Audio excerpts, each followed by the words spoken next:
Keluarga para penggede atau elit negeri ini menjadi kontestan dalam sejumlah pemilihan kepala daerah atau pilkada di kota Solo, Medan, dan Tangerang Selatan.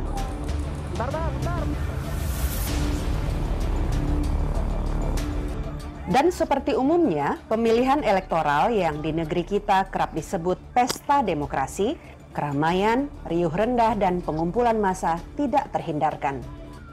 Tapi ini zaman pagebluk.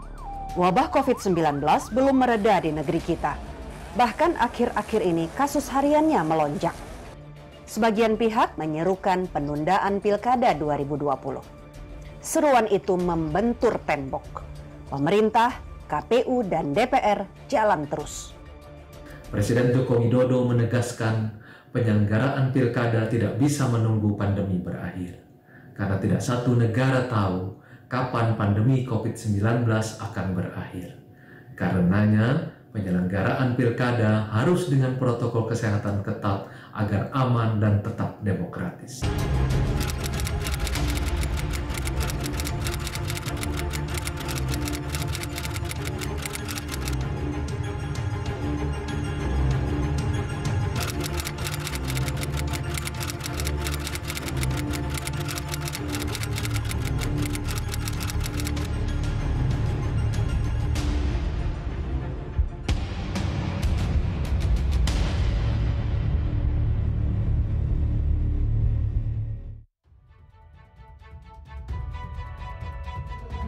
Arak-arakan massa pendukung kontestan pilkada seperti ini bukan isapan jempol.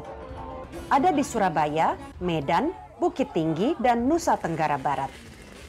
Mereka meramaikan suasana pendaftaran calon ke Komisi Pemilihan Umum hingga berkampanye.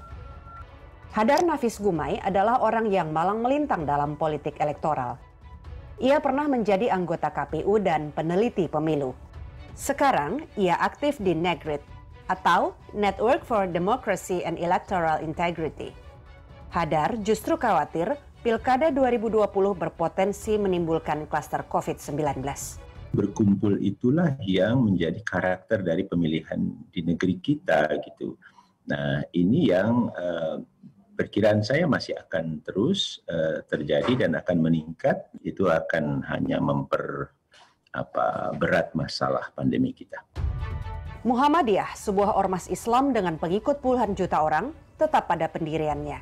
Menurut salah satu ketuanya, menunda Pilkada 2020 lebih tepat untuk mencegah mudarat. Muhammadiyah meminta kepada pemerintah supaya Pilkada ini ditunda. Karena kalau dilaksanakan mudaratnya jauh lebih besar daripada maslahatnya. Apalagi di dalam Muqaddimah pembukaan Undang-Undang 45 kan menyatakan itu. Tugas negara adalah melindungi rakyat. Ya, salah satunya adalah melindungi kesehatan dan jiwa mereka. Pengurus besar Nahdlatul Ulama menyuarakan hal yang sama. Kita merekomendasikan kepada pemerintah, KPU, DPR, agar menunda Pilkada tanggal 9 Desember yang akan datang ini. Kenapa? Alasannya karena demi rakyat, demi keselamatan rakyat. Keselamatan rakyat harus diutamakan, dinomorsatukan.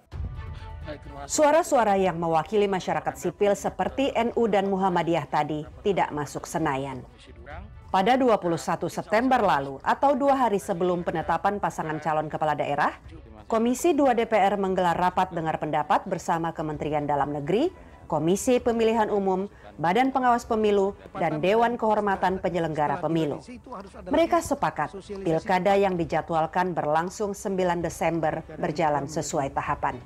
Pilkada ini juga menjadi momentum penting untuk memilih pemimpin yang kuat, terutama dalam rangka untuk penanganan krisis pandemi dan dampak sosial ekonominya. Biaya yang dikeluarkan para kontestan, baik dalam rangka pembelian alat peraga dan lain-lain, saya kira ini bisa menstimulasi ekonomi. Dalam rapat dengar pendapat itu, Badan Pengawas Pemilu atau Bawaslu mewanti-wanti tentang sejumlah tahapan pilkada yang berpotensi melanggar protokol kesehatan, yaitu mendatangkan kerumunan massa. Di antaranya di saat pengajuan sengketa pencalonan, lalu masa berkampanye, hingga pemungutan dan penghitungan suara. Potensi pelanggaran protokol kesehatan adalah kerumunan massa, kegiatan arah-arahan, tidak menggunakan masker atau item lain sesuai dengan protokol kesehatan. Kemudian pencegahan yang kami lakukan adalah instruksi kepada jajaran pengawas pemilu, himbauan kepada partai politik dan pasangan calon baik perseorangan maupun partai politik. Menteri Dalam Negeri Tito Karnavian punya penjelasan berbeda soal tahapan pilkada yang berpotensi menjadi klaster penyebaran COVID-19. Menurutnya, tahapan yang rawan itu sanggup dilewati dengan selamat. Ada beberapa tahapan yang kita anggap rawan, yaitu tahapan verifikasi faktual calon perorangan. Dan kita tidak mendengar ada klaster atau penularan yang signifikan. Kegiatan yang masif, yaitu pemutakhiran data pemilih. Dan kita tidak mendengar ada klaster dari kegiatan ini yang signifikan. Tito juga menyoroti keberhasilan negara lain yang menggelar pemilu di tengah pandemi. Tidak ada otoritas resmi yang bisa menjamin tahun 2021 itu pandemi selesai. Kemudian yang kedua, praktek-praktek di negara lain yang melaksanakan pemilihan namun tidak terjadi penularan yang signifikan. Namun, apakah menggunakan keberhasilan pemilu di negara lain sebagai rujukan pas untuk meneropong pilkada di negeri kita? Ya, tentu tidak bisa ya, bahwa kita mempelajari negara lain itu penting sebagai satu catatan masukan di dalam kita menata diri kita gitu ya. Tetapi jangan juga menyederhanakan apa yang berlangsung di negara lain tersebut seolah-olah bisa otomatis bisa terjadi di negara kita. Di negara lain itu bisa jalan, misalnya kita Korea Selatan. Mereka itu sudah punya saluran atau cara-cara yang bervariasi tentang bagaimana melaksanakan pemilihan di masa pandemi, ya. Komisi Pemilihan Nasional Korea Selatan membagi waktu pemungutan suara. Pemungutan suara awal digelar pada tanggal 10 dan 11 April. Ini untuk mengantisipasi potensi penumpukan jumlah pemilih pada hari pemungutan suara, yakni 15 April. Bagi pemilih yang terkonfirmasi positif COVID-19, pemungutan suara dapat dilaksanakan di rumah sakit, dan pelayanan kesehatan lainnya. Mereka melaksanakan pemungutan suara di tanggal 15 April itu di situasi pandemi yang sudah terkontrol. Nah, kalau kita, situasinya kalau misalnya seperti sekarang ini kan naik terus, itu berbahaya sekali. Gitu. Nah, belum lagi kita tidak punya pilihan cara-cara prosedur yang sesuai. Jadi semuanya akan bertumpuk di TPS. Selain Korea Selatan, Singapura juga menggelar pemilu pada 10 Juli lalu. Sama seperti kondisi Korea Selatan, saat pemilu dilangsungkan, Singapura telah melewati puncak wabah COVID-19. Tapi tetap saja ada mudaratnya, sebab 1 atau 2 pekan setelah pemilu, pemerintah Singapura mencatat angka positif COVID justru meningkat 2 hingga 3 kali lipat dibandingkan sebelum pemilu digelar. Dan tidak sedikit negara yang memutuskan untuk membatalkan pemilu di masa pandemi karena menimbang penularan kasus positif corona yang masih tinggi.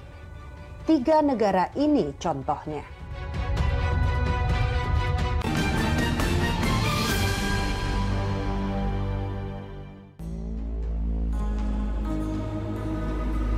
Di kantor Komisi Pemilihan Umum atau KPU inilah diracik desain pemilu termasuk Pilkada Serentak 2020. Pada 23 September lalu, Komisi merevisi peraturan KPU tentang Pilkada Serentak dalam kondisi pandemi COVID-19. Ini bertepatan dengan penetapan pasangan calon kepala daerah. Pada 9 Desember nanti, sebanyak 722 pasangan calon kepala daerah bersaing memperebutkan 270 kursi gubernur, wakil gubernur, bupati, wakil bupati, serta wali kota dan wakil wali kota. Perubahan aturan termaktub dalam PKPU nomor 13 tahun 2020. Apa saja aturan yang diubah? Dalam aturan baru, KPU melarang kampanye yang dimeriahkan dengan konser musik, gerak jalan santai dan sepeda santai, perlombaan, hingga kegiatan sosial seperti bazar dan donor darah. Revisi PKPU juga mengatur tata cara pengundian nomor urut pasangan calon. Pasal 55 menyatakan, Kegiatan pengundian nomor urut hanya dapat dihadiri oleh pasangan calon dan didampingi 1 orang penghubung pasangan calon. Itu tadi di atas kertas, di lapangan lain lagi.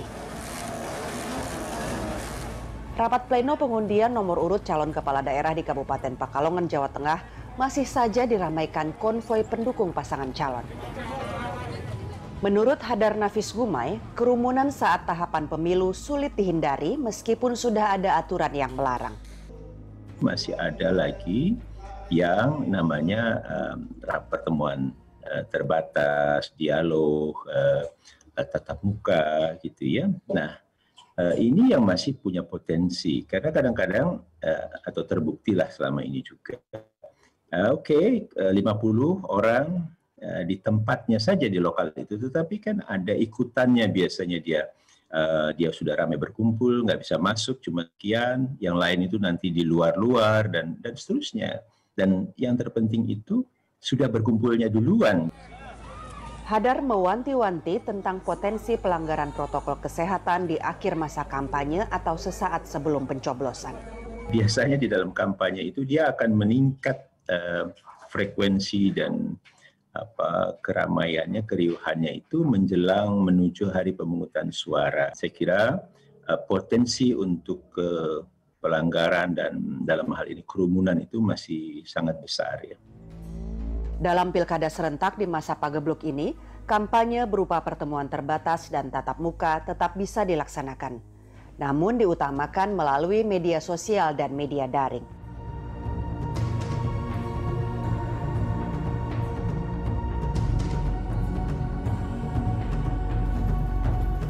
Putra Presiden Joko Widodo yang bertarung di kota yang pernah dipimpin bapaknya yaitu Solo, menggelar kampanye lewat metode tatap muka melalui media daring di hari ketiga kampanye. Gibran Rakabuming menyapa warga di Kampung Pajang, Lawean, Solo secara virtual menggunakan virtual campaign box. Kampanye daring ini harus disiapkan dengan matang, karena jika tidak bisa menerbitkan kerumunan antara tim sukses dan warga. Kampanye tatap muka melalui daring ini belum dimanfaatkan oleh seluruh pasangan calon. Mayoritas masih menggunakan metode tatap muka konvensional. Dalam aturan baru, kegiatan kampanye tatap muka hanya boleh dihadiri maksimal 50 orang dan tetap wajib menjaga jarak. Di lapangan, aturan ini jauh panggang dari api. Seperti yang terjadi saat kampanye ketiga calon kepala daerah Kota Tangerang Selatan. Keluarganya, sahabatnya, pengikutnya, calon juga sekalian. Terima kasih atas. Di Medan, calon wali kota Medan Bobi Nasution mengunjungi pasar Seisi Kambing Kota Medan. Dan lihat sendiri, peserta kampanye tampak tidak menjaga jarak.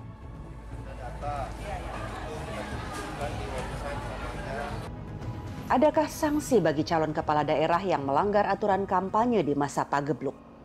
Jadi ada sanksi bisa berupa peringatan tertulis ya, kemudian bisa juga ya dihentikan dan dibubarkan kegiatan yang melanggar itu, dan ada juga sanksi yang diatur dalam PKPU pengurangan waktu kampanye ya terhadap jenis kampanye yang dilanggarnya itu. Nanti tentu Bawaslu ya yang akan berkoordinasi termasuk dalam hal pembubaran, tentu akan berkoordinasi dengan aparat keamanan setempat ya, apakah kepolisian atau Satpol PP. Selain itu sebetulnya ada juga sanksi pidana ya bagi mereka yang melakukan pelanggaran kerumunan di masa pandemi ya. Itu ada undang-undang misalnya undang-undang kekarantinaan kesehatan ya. Saan Mustopa, Wakil Ketua Komisi 2 DPR dari fraksi Nasdem, menilai sanksi untuk pelanggar aturan KPU mestinya lebih tegas lagi. Ini disampaikan Saan dalam rapat dengar pendapat 21 September lalu. Tapi itu tidak terakomodasi dalam revisi PKPU yang baru. Kita harus membuat sanksi yang lebih tegas, yang memberikan efek mereka untuk tidak melakukan pelanggaran. Kalau misalnya kita memang di undang-undang secara tegas tidak ada, perlu juga kita memikirkan untuk melakukan diskualifikasi terhadap sebuah pasangan yang secara berulang-ulang dan sengaja melakukan berbagai upaya yang melanggar protokol COVID-19. Jadi yang fokusnya itu mesti harus lebih kepada pencegahannya. Jadi jangan sampai itu terjadi. Nah, itu yang harus energi kita, perhatian, peraturan, semua diarahkan ke sana. Bukan membangun sanksi-sanksi penegakan hukumnya yang itu semua baru berlaku pasca pertemuan atau kerumunan tersebut gitu. Kewaspadaan wajib dilipat gandakan sebab menurut Bawaslu ada 50 kabupaten dan kota yang terindikasi atau masuk rawan tinggi dalam konteks pandemi. Indikator indeks kerawanan pemilu dalam aspek pandemi COVID-19 antara lain adanya kasus penyelenggara pemilu yang terinfeksi, lonjakan pasien COVID, hingga lonjakan pasien positif yang meninggal dunia. Hingga 21 September lalu, KPU mencatat ada kasus positif di jajaran anggota penyelenggara pemilu. Di KPU Pusat ada 3 orang anggota KPU yang dinyatakan positif. Di antaranya adalah Nakhoda KPU Arief Budiman. Di jajaran anggota pengawas pemilu ada 163 kasus positif. Sampai 21 September, 137 orang di antaranya sudah dinyatakan sembuh. Tim Indep melacak kasus positif di 10 daerah yang menggelar Pilkada 2020. Kasus ini kami himpun dari sejumlah website yang melaporkan kasus positif di kabupaten dan kota tadi. Waktunya antara 4 hingga 6 Juni sebagai acuan awal. Lalu data akhir September yaitu 28 atau 29 September. Awal Juni kami pilih karena di bulan itulah pemerintah pusat mulai mengampanyekan new normal atau kenormalan baru. Hasilnya sungguh mencengangkan. Terjadi lonjakan kasus yang tinggi, bahkan di sejumlah kabupaten dan kota, kenaikannya eksponensial. Di Depok, sebuah kota tempat ditemukannya kasus positif pertama di tanah air, melonjak 592% atau hampir 6 kali lipat jika data awal Juni dibandingkan dengan data akhir Juni. Bahkan di ujung timur Jawa yaitu Banyuwangi, lonjakannya 209 kali lipat. Pada awal Juni, kasus positif di sana cuma 6 kasus. Setelah 3 bulanan, kasus positif bertambah menjadi 1.263 kasus.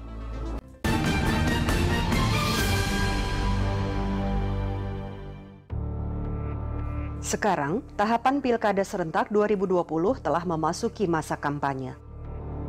Meski negeri kita masih bergelut dengan wabah corona dan kasus positif cenderung melonjak, masa kampanye tetap dipatok antara 26 September hingga 5 Desember nanti. KPU tidak mempersingkatnya sehingga lebih pendek dan efisien. Pilkada berjalan sesuai dengan jadwal. Penyelenggaraan pemilu atau pemilihan yang sesuai dengan siklusnya, dengan tentu tidak mengabaikan aspek-aspek kesehatan dan perlindungan terhadap warga negara. KPU mengklaim telah mempersiapkan tahapan penyelenggaraan pilkada dengan aman dan sesuai dengan protokol kesehatan. Jadi pertama dimulai dari regulasi ya. Jadi tadi sudah saya sampaikan, kami telah melarang sejumlah metode kampanye yang berpotensi untuk terjadinya kerumunan. Ya. Jadi KPU telah mendesain di dalam mekanisme tata cara pemungutan dan penghitungan suara itu bagi mereka yang bersuhu tubuh misalnya lebih dari 37,3 derajat Celcius, disiapkan tempat ya. Kemudian bagaimana ada hand sanitizer, sarung tangan, ya. Kemudian tata letak TPS dan seterusnya. Peneliti senior Netgrid Hadar Nafis Gumai menilai rancangan pilkada yang responsif terhadap pandemi belum siap digelar di negeri kita. Yang juga layak dicermati, Hadar melihat pilkada serentak yang akan digelar belum memasukkan perlakuan khusus yang proper dan aman di masa pandemi. Soal pemungutan suara misalnya, sama sekali absen metode dan opsi alternatif yang sesuai dengan situasi pandemi. Masa waktu pemilihan yang masih sama, mulai dari jam 7 sampai jam 1, dan itu hanya satu-satunya cara gitu. Jadi orang itu harus datang, belum ada model lain lewat pos, dilakukan pemilihan lebih awal di tempat tertentu yang lebih terkontrol, atau didatangi modelnya untuk mereka-mereka yang masuk kategori rentan atau sulit untuk hadir di TPS dan seterusnya gitu. Nah, jadi apa yang diatur sekarang ini masih dalam kondisi yang bukan cocok untuk situasi pandemi, sehingga ancaman atau potensi kerumunan yang banyak yang mungkin kita akan kerepotan mengontrolnya itu masih banyak, masih terbuka ya. Sebagian pihak mengusulkan agar pilkada ditunda untuk menghindari mudarat yang timbul karena pandemi corona. Pasal 201A ayat 3 Undang-Undang Pilkada sebenarnya memungkinkan itu. Pasal ini menyatakan pemungutan suara yang dijadwalkan bulan Desember mendatang dapat ditunda dan dijadwalkan kembali setelah bencana non-alam berakhir. Jadi yang dimaksudkan ditunda ini adalah hanya beberapa bulan saja, 3-6 bulan. Kita rapihkan dulu ya, prosedur apa yang kita mau terapkan yang cocok di situasi pandemi yang masih sangat mengancam ini gitu ya. Jadi penundaan dalam waktu yang tidak terlalu lama dalam rangka kita mempersiapkan pilkada yang lebih cocok untuk situasi pandemi. Saya berharap kalau ini terus tidak terkontrol situasi pandeminya, stop ini. Hadar mengingatkan adanya potensi penurunan partisipasi pemilih jika pilkada serentak tetap dilanjutkan.